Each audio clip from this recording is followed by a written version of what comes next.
Will the House come to order? Mr. Clerk? Aloha and good morning.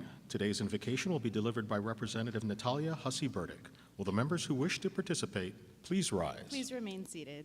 Thank you. So we all carry the power of our ancestors here in this building. Both of my grandmothers were amazing people. My paternal grandmother, born Maria Antonetta Letizia Chiarulli to two Italian immigrants in Syracuse, New York, was particularly impressive. She eventually became mayor of her town when she had nothing better to do after her husband passed away. But before she was mayor, she served on the Board of Education. And this was somewhere around the 80s where there weren't a whole lot of women in office. And she was the only woman on that Board of Education. And so she arrived on her first Board of Education meeting. She was the only woman in a sea of men. It was a private meeting before the public meeting to discuss what would be on the agenda. And the chair of the board introduced her and said, "Okay, board members, let's welcome our newest member, Mary Burdick." Now, Mary, would you be a dear and please get some coffee for everybody? Thank you. And so my grandmother was fuming. Of course, she couldn't allow them to treat her this way, or they always would. She was trying to figure out how she would address this injustice in the most tactful way possible. And so she served everybody coffee. She quietly shuffled around, made everybody coffee, and served them around one by one. And by the time she got to the chair, she said, "Excuse me, Chair, I would like to address the body." And the chair was a little bit taken aback because business had already started.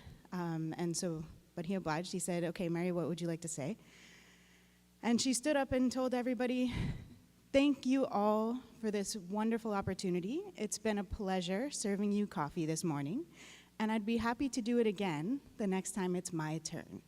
Thank you." So there's a few lessons to be learned from that, and one is tact, and that's something that I'm working on every day. The other lesson to be learned from that is just because there's a well-established and well-respected power structure doesn't mean that that's the way that it always should be. So may the power of my grandmother empower you all to challenge those power structures here in this building. Thank you.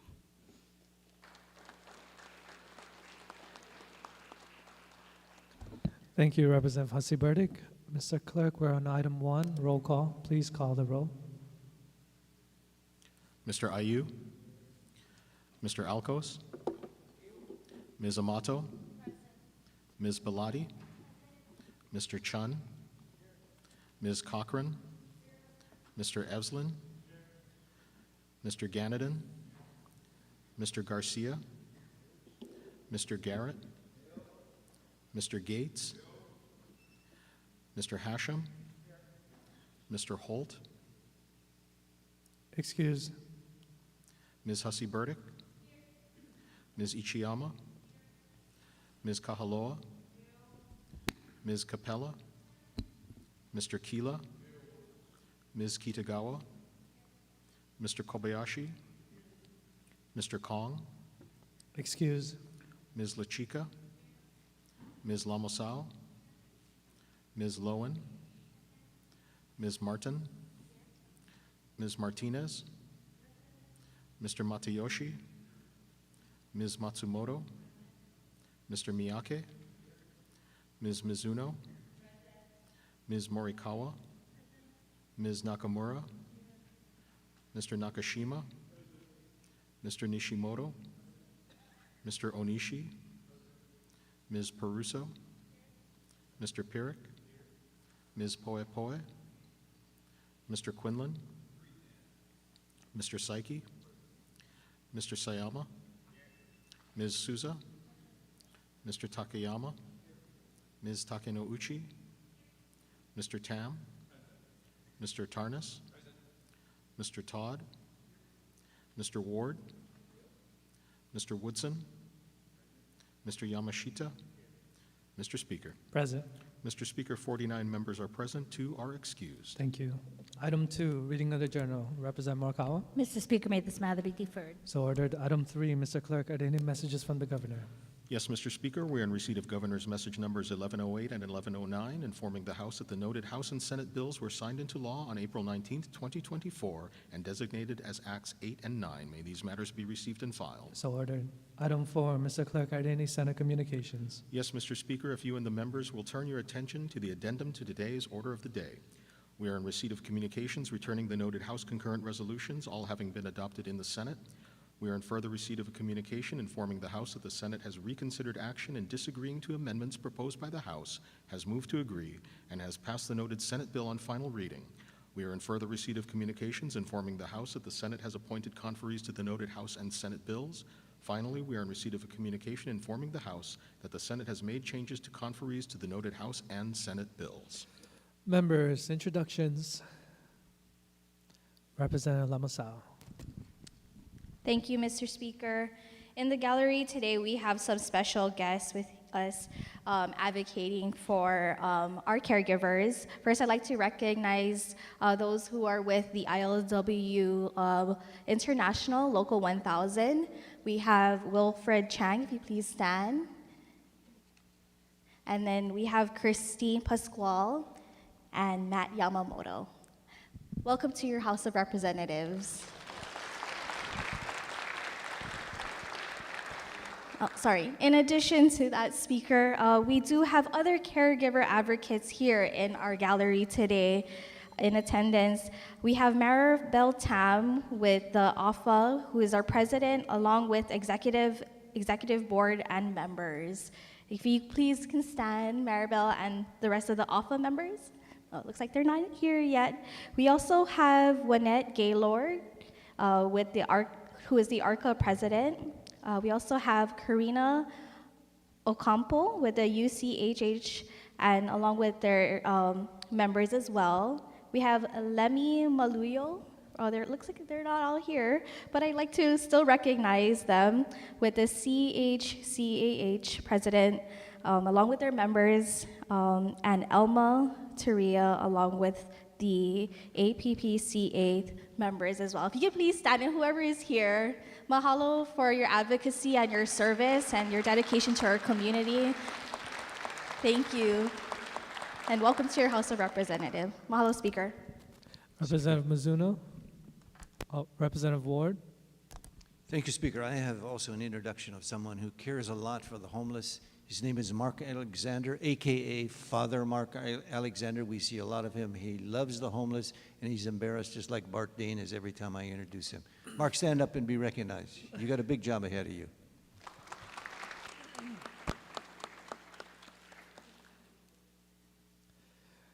No further introductions.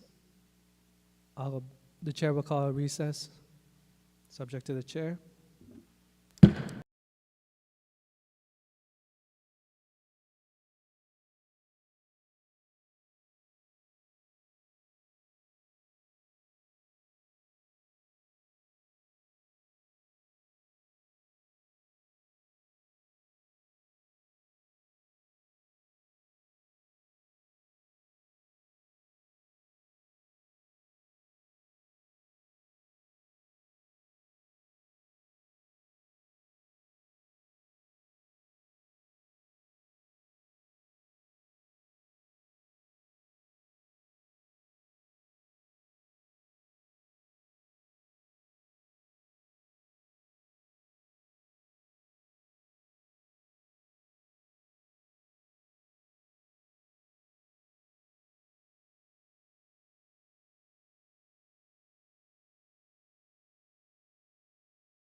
Will the House come to order?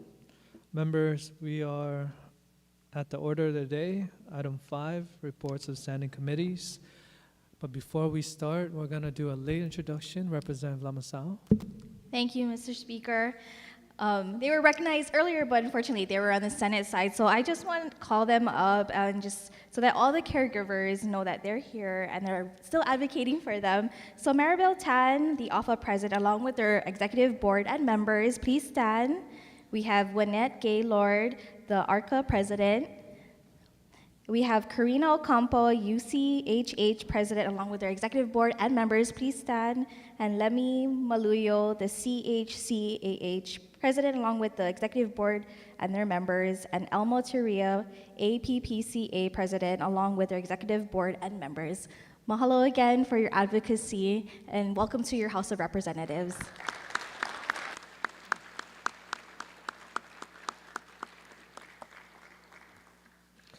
Representative Nakamura.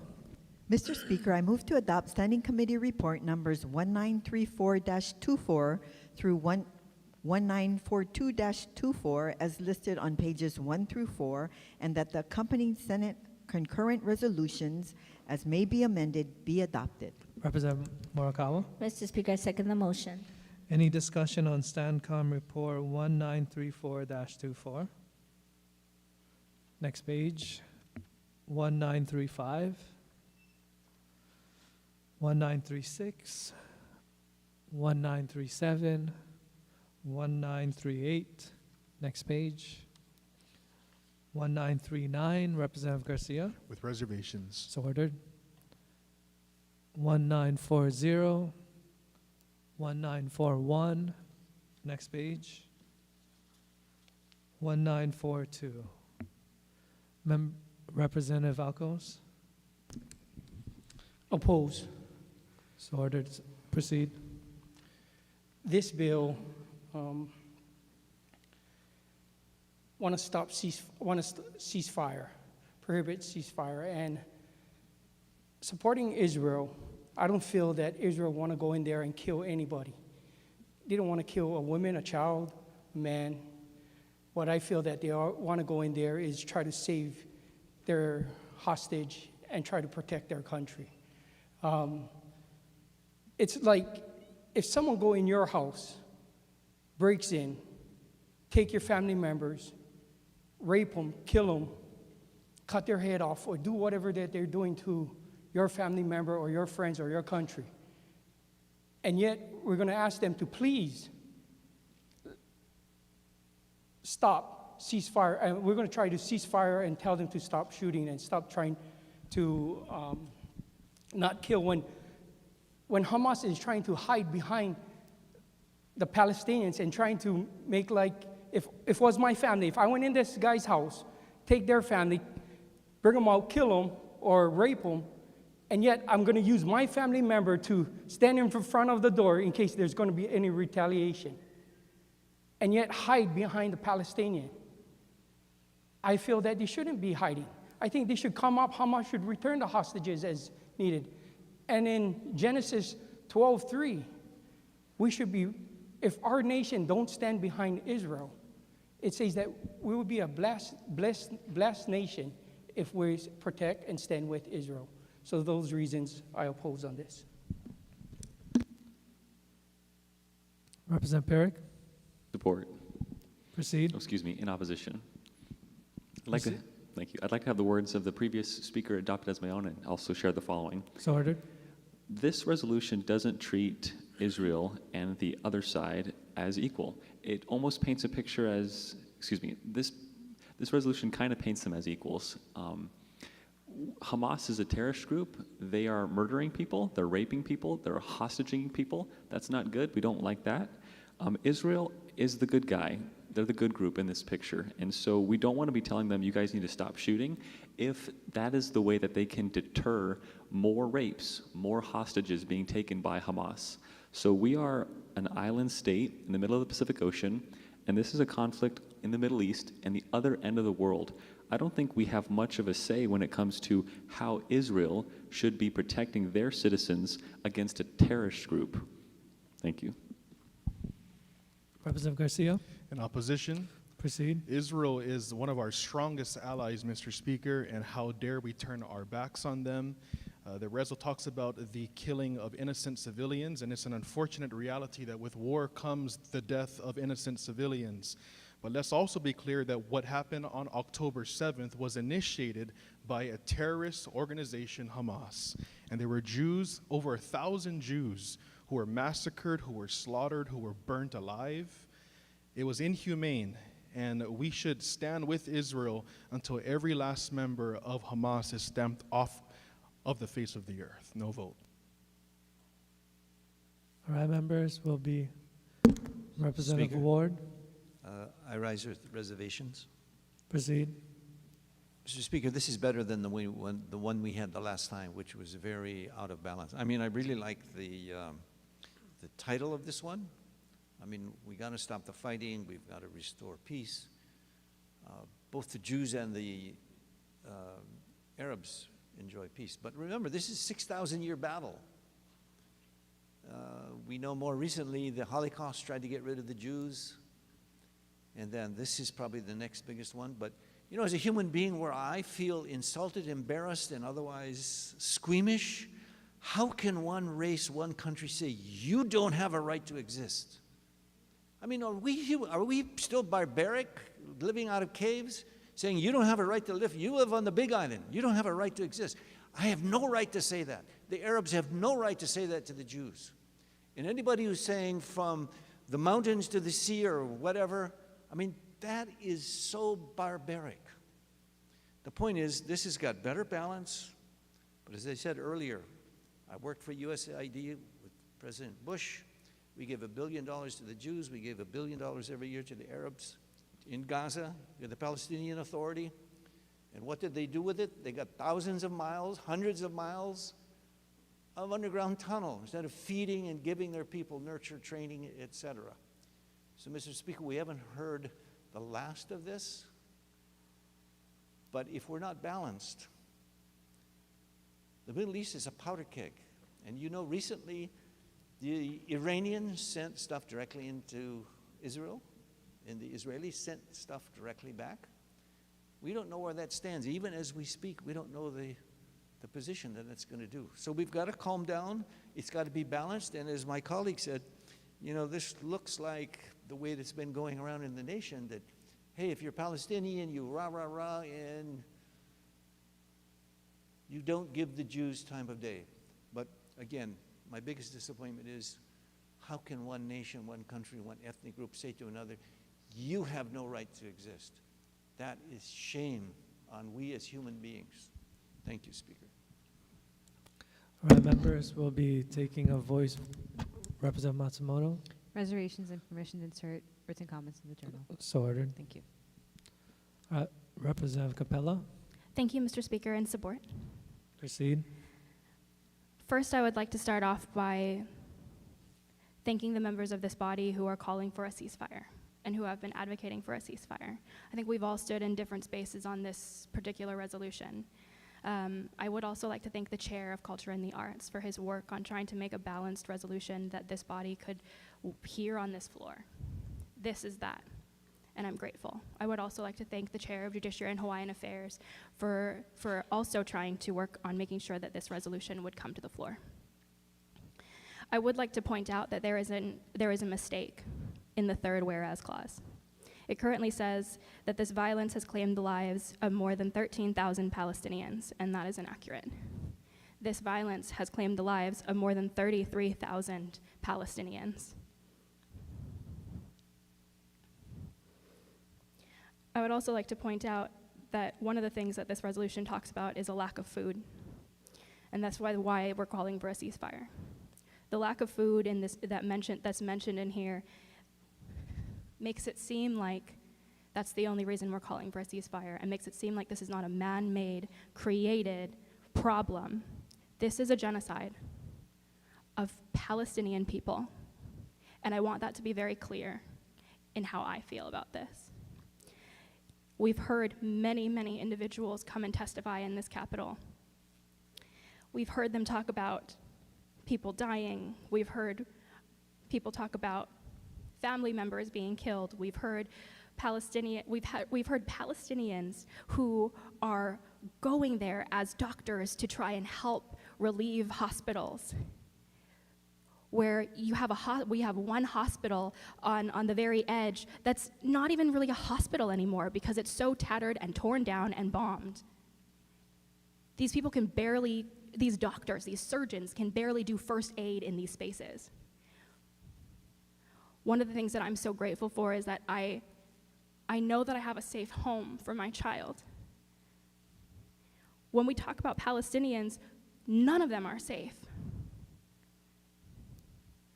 At any moment, someone can come in and take their home and kill their children and rape their wives, and that's not okay. In the testimony that we received from a young woman who has family members in Palestine, she talked about pregnant women being raped in hospitals, while their family members, their husband is forced to watch. There's nothing right about that. This resolution has some issues, but it is trying to find balance, and it is trying to find justice. And Dr. King once said that justice is what love looks like in public, and I think that this is a small step towards that. That's why I'm supporting this. And I think it's also really important to mention that this genocide is being paid for by American tax dollars. Our money is going there and paying for this. This is money that could be used for affordable housing, for healthcare, for a million other things that we need here in Hawaii, here in the US. So I think that's why we should care. And I think that it's important that we call for a ceasefire and one day a free Palestine. Thank you. Members, Representative Ward. Speaker, if I came up on that rostrum and punched you in the nose and then you beat the crap out of me, that would probably be justified. Representative Here's Ward, my state point, to the merits of the with measure. reservations. My point is, Mr. Speaker, if this is genocide, who's the one who started this fight? October 7. No, Israel didn't start the fight. Israel was attacked on October 7. Learn your history. Sounds like Order. Fauci science. First of all, members of the audience, in order to maintain order and decorum in the chamber, I will ask the audience to refrain from any outbursts or demonstrations which may disrupt the deliberations and proceedings on this floor. Disruption of these proceedings is in violation of the rules of the House and the Hawaii state law. Thank you. Representative Ward, continue. Thank you, Speaker. That was a good reminder of civility. The point is, Israel wasn't looking for a fight. It came upon them on the October 7. That is the bottom line of what has transpired. Oh, now, if they've gone faster and harder against the enemy, they weren't looking for the fight. They came to the fight. So that's why I said if I came up and punched you and then you beat the crap out of me, it was totally justified. Thank you. Mr. Speaker, Speaker. move for the question. All right, members, we're going to be taking a voice vote. All those in favor say aye. All those opposed say no. The motion is carried. We're on item 6, final reading. Members, there will be 3 motions. 1 to agree to the Senate amendments, 1 to suspend the rules for final reading by consent, and 1 to pass the House bills on final reading. Representative Nakamura for the motion to agree. Mr. Speaker, I move to agree to the amendments made by the Senate to House Bill number 1578 HD2, House Bill number 1974 HD1, House Bill number 2216 HD2, and House Bill number 2393 HD1. Representative Morikawa. I second the motion. Any discussions? We'll be taking a voice vote. All those in favor say aye. All those opposed say no. Motion is carried. Representative Nakamura. Actually, Representative Morikawa. Mr. Speaker, I move to suspend the rules of the House in order to consider certain House bills for final reading by consent calendar. Representative Garcia. Speaker, I second the motion. Any questions? All those in favor say aye. All those opposed say no. The motion is carried. Representative Nakamura. Mr. Speaker, I move that said House bills with Senate drafts as listed on pages 4 and 5 pass final reading. Representative Morikawa. Mr. Speaker, I second the motion. Any discussions on HB 1578? HB 1974 4, Representative Chun. Thank you, Mr. Speaker. In support. Proceed. Mr. Speaker, on behalf of myself and the representative from Pearl City, who are the House co-conveners of the Kapuna Caucus, just want to thank the Chair of Human Services and Chair of Finance and other members for prioritizing this issue, as this was one of the priorities of the Legislative Kapuna Caucus this session, and request additional written comments. Thank you. So ordered. Representative Martin. Thank you, Speaker. I just wanted to thank the members of the Filipino caucus that have been advocating on behalf of this service that is provided largely by our Filipino population that takes such good care of our kapuna in the community at a cost that's much lower than institutionalizing our kapuna. And for this amazing service that they provided us, they have not had any increase in their reimbursement from the state for 16 years, despite the cost increases. So while it's sad that it took so long, I'm glad that this year, between this and some other measures, we are finally giving them their due. And I just wanted to give a special thanks to the representatives from District 4, from District 36, 40, and 29 for their strong advocacy for all of these measures. Thank you, sir. Representative Perrick. In support. Proceed. Thank you. This bill basically helps caregivers and foster caregivers for those who are kapunas and adults that need care. This bill is going to give them more money, and that's definitely a need in our community. In Waipahu and Eva Beach, we have many care homes with many that provide such love and compassion towards these people. So thank you. HB 2216. Mr. Speaker. Representative Canadan on HB 1974. The previous one. Proceed. I'd like to adopt the words of the Chair of Human Services as if they were my own. Also in appreciation of the advocates, the many care home operators in Lower Kalihi, also noting that the state of Hawaii is aging. We are aging faster than other states and other communities, and this is going to be an increasing sector of our economy. Paying more attention to them in this session and in future sessions is essential. Thank you. Moving on to HB 2216, Representative Lamasao. Thank you, Mr. Speaker. I'd like to thank the Chair of Human Services for her continued support and hard work, and the rest of the members who also supported this measure as well. I stand in strong support of HB 2216, a vital piece of legislation that seeks to alleviate the burdens faced by our caregivers here in Hawaii, many of whom are of Filipino descent. This bill is about the very fabric of our community, the well-being of our kapunas and disabled population, and the fundamental values of compassion and support that define us as a state. As we all know, the cost of living in Hawaii is escalated over the years, making it increasingly challenging for caregivers to make ends meet. The disproportionate prices of housing, food, and other essentials weigh heavily on their shoulders, threatening their ability to provide the care and support our most vulnerable so desperately need. Our care home providers are not just caregivers. They are the pillars of our community, integral to the fabric of Hawaii. They deserve more than just our gratitude. They deserve tangible support, the kind that allows them to provide the highest quality of care to kapunas and our disabled population without worrying about financial strain. So, Mr. Speaker, I urge this body to pass HB 2216. Let us send a clear message that we value the dedication and sacrifice of our caregivers, that we are committed to ensuring that they have the resources they need to continue their invaluable work. Mahalo. Representative Mizuno. I rise in strong support. How would you feel if you never got a pay raise in 16 years? Our care home providers have not received pay increase since 2008, when former Representative John Mizuno first introduced legislation to adequately compensate our valued caregivers. Care home operators are an essential part of the state's long-term care system. They provide over 8,300 beds for our elderly and disabled, double the number of beds nursing homes provide.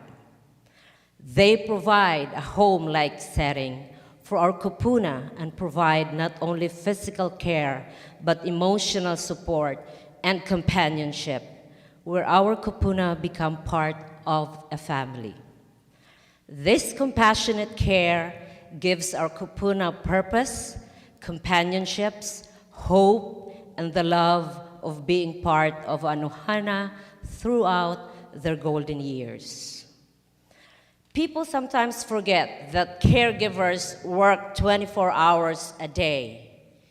If you break down their compensation by the hour, they are by far the lowest paid employees in the state.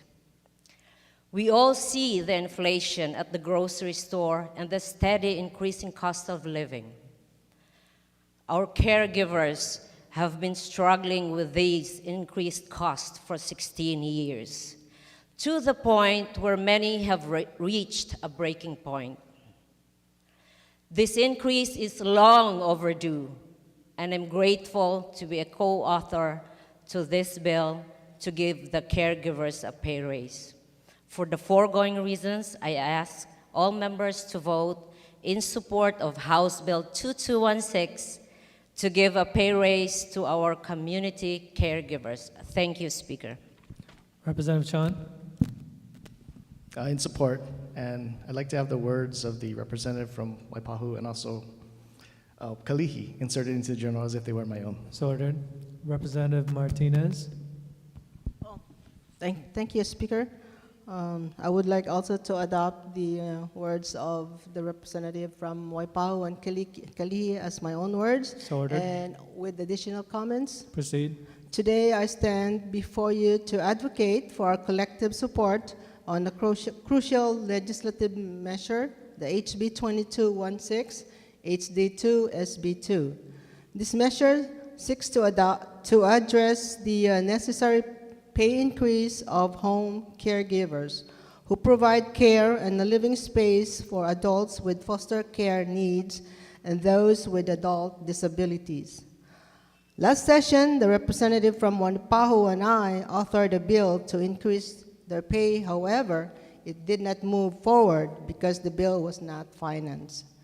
Then, during the interim, the senator from Puno and I met with the different stakeholders in the care home industry. We met with the representatives from the Department of Human Services and, of course, with the finance chair for this bill. Then during the beginning of the session, I authored another bill that would address this issue. However, even if my bill was not heard or scheduled from the chair of the Human Services, I still stand in support of HB 2216. Because at the end of the day, these caregivers really need their increase in pay, and it has been about 14 years. Caregiving is imperative. I helped to establish a local union for the adult home caregivers, and it is my duty to advocate for their needs. As many of you are aware, caregivers play an indispensable role in our society, providing essential support and care to our loved ones in their time of need. However, it's essential to recognize that a significant portion of these caregivers are Filipinos and are also from the communities from Eva Beach, Waipahu, Kalihi, and Honolulu, and others, and have been marginalized for too long. Through thoughtful collaboration and bipartisan effort, we can enact positive change and uphold the values we hold dear. I urge each of you to consider the vital contributions of caregivers and join me in supporting this measure for the betterment of our community. Our caregivers work tirelessly and they deserve a much needed increase yesterday. Mahalo, Speaker. Representative Abbalati. Thank you, Mr. Speaker. In strong support, brief remarks. Proceed. If I may have the words of the representatives from Waipahu and Kalihi Valley inserted as if they were my own as well. So ordered. Thank you, Mr. Speaker.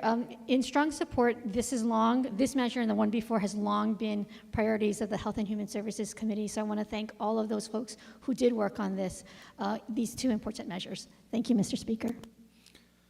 Representative Akos. In strong support, Proceed. I would like to adopt the words from Kalihi as what representative from Kalihi. And I just said it's about time, and I wish to get even more bigger pay raise. Thank you. So ordered. All right, members. Representative Ward.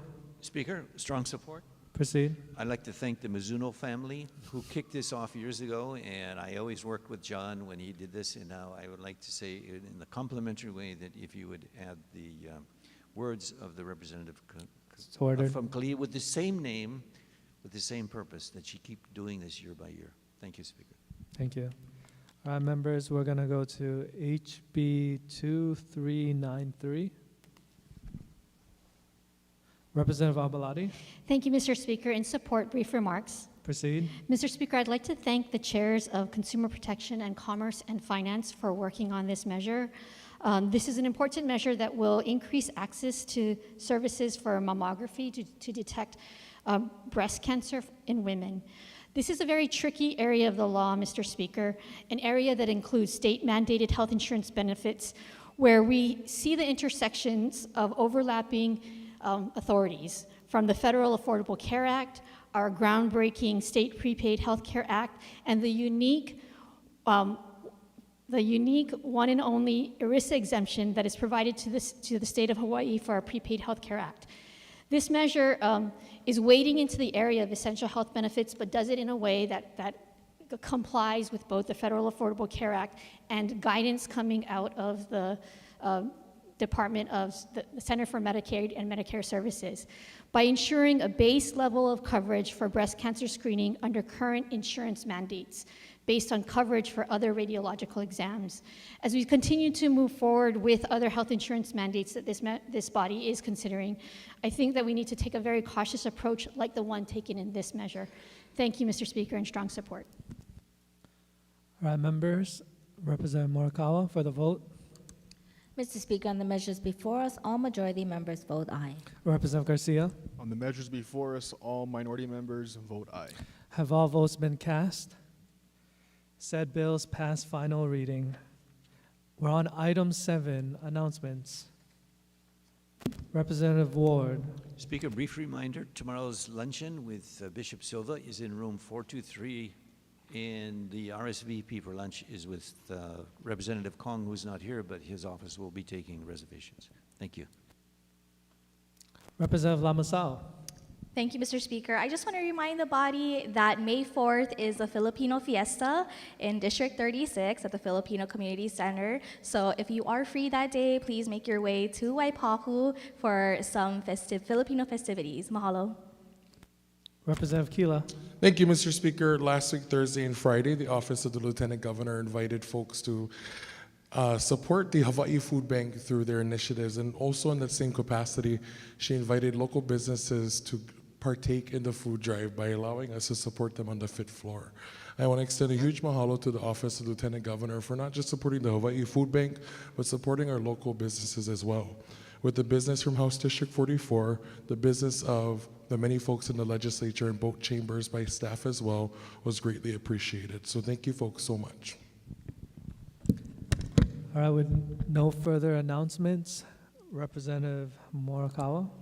Mr. Speaker, I move to keep the journal open until midnight for the purpose of receiving the conference committee report for House Bill numbers 1800 and 1911 and their accompanying drafts. Representative Garcia. Mr. Speaker, I second the motion. All those in favor say aye. All those opposed say no. The motion is carried. Representative Morikawa. Mr. Speaker, I move that this House stand in recess until 11:30 a.m. tomorrow. Representative Garcia. Mr. Speaker, I second the motion. All those in favor say aye. Those opposed say no. The motion is carried. The House stands in recess until 11:30 a.m. tomorrow. Recess.